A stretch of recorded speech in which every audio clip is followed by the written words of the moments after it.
everybody's going to be held accountable for how they address what is one of the major crises in our country. Mayorkas testified under oath that the border was secure, and everyone in America knows that it wasn't. And I think this is a good first step towards accountability. By the narrowest of margins, House Republicans executed the act of political theater they flubbed in the previous week, impeaching Homeland Security Secretary Alejandro Mayorkas for failing to enforce the nation's border security laws and allegedly lying to Congress. With almost zero chance of a Senate conviction, the gesture was just that, a protest. Here's how Houston area Republican Dan Crenshaw explained it. And so in the end, the decision to impeach is a political one. It's subjective, it's opinionated, that's what it's supposed to be, because it's our only outlet as a political body who can't actually enforce laws. But what we can do is represent the will of the people. And the will of the people is becoming undeniably clear. A Pew report tells us 78% of Americans believe Biden's handling of the border is either, quote, a major problem or a full-blown crisis. Panel, 73% of self-identifying Democrats admit the president's performance on immigration is either bad or very bad. And of course, we have the breaking news that Governor Greg Abbott is using your Texas tax dollars to build a fort on the Rio Grande. With that, I ask the question, what's your point, Marcus Davis?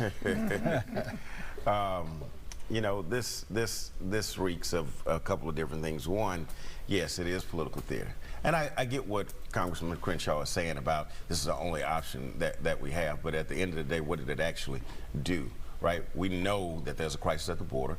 And yes, Mayorkas may not be doing his job. But I don't know what this does for curing the problem at the border. We've got a crisis at the border, we've got a crisis in Congress, and we've got a crisis in America, and I don't know that this solves anything.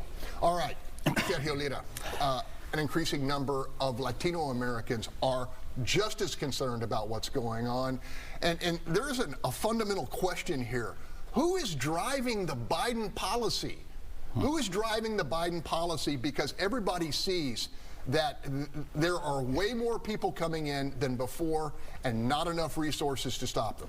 Yeah, no, I think it is bad. There are surges of migration into this country. There's a lot of pull factors. You know, there's a shortage of labor.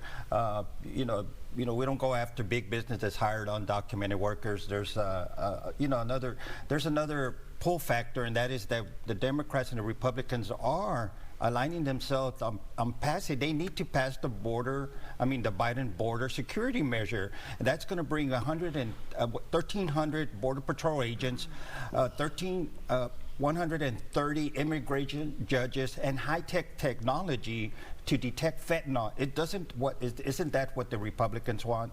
But also the Democrats are becoming, pretty fed up. They're realizing that it's now impacting their community. So I think, this is precisely the reason why they need to pass the Biden border bill now. Holly, I want to get your take on those numbers, number one, and this border fort that the governor has decided he's going to build. Well, look, this is clearly a weak spot for the Biden administration, and they are realizing they're in big trouble over this issue, and it is going to play into the general election next year. As far as the Biden border bill, it was not a border bill. It was not what Republicans want. It's not what even those on the left side of the aisle want as far as border security. They want real border security, not a faux bill that's labeled border security and really does nothing to tamp down the border.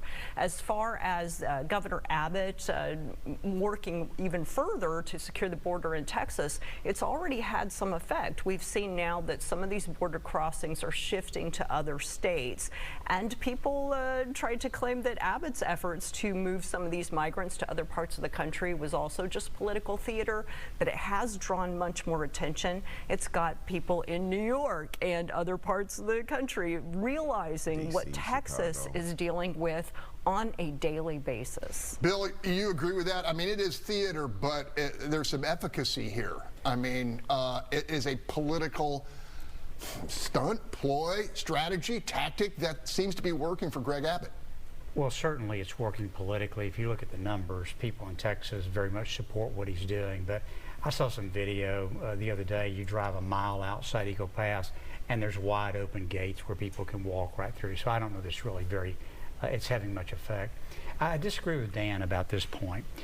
This is not the only thing Congress could have done. What Congress could have done was pass a law amending the asylum laws, which are badly broken and are being abused right now.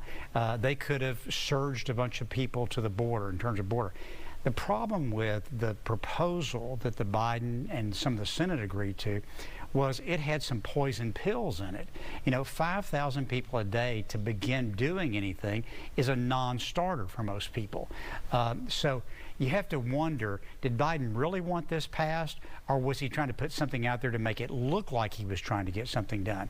But that doesn't excuse the Republicans from not saying, okay, fine, you've got our proposal. Here's the changes we want to it. We'll mark this bill up and send it back to you with these changes. That's what Congress is supposed to do, and they're completely incapable of doing their job right now.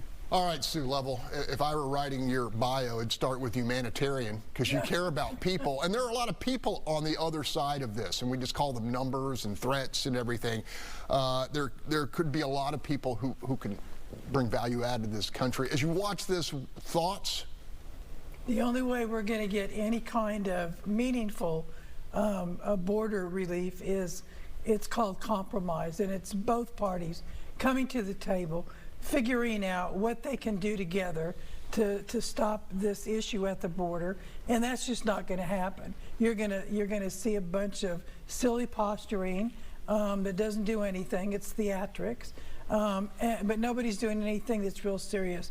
Till serious people of both parties can say, we're going to sit down and we're going to solve this problem, then there's not going to really be anything that's going to be solved. I agree with you.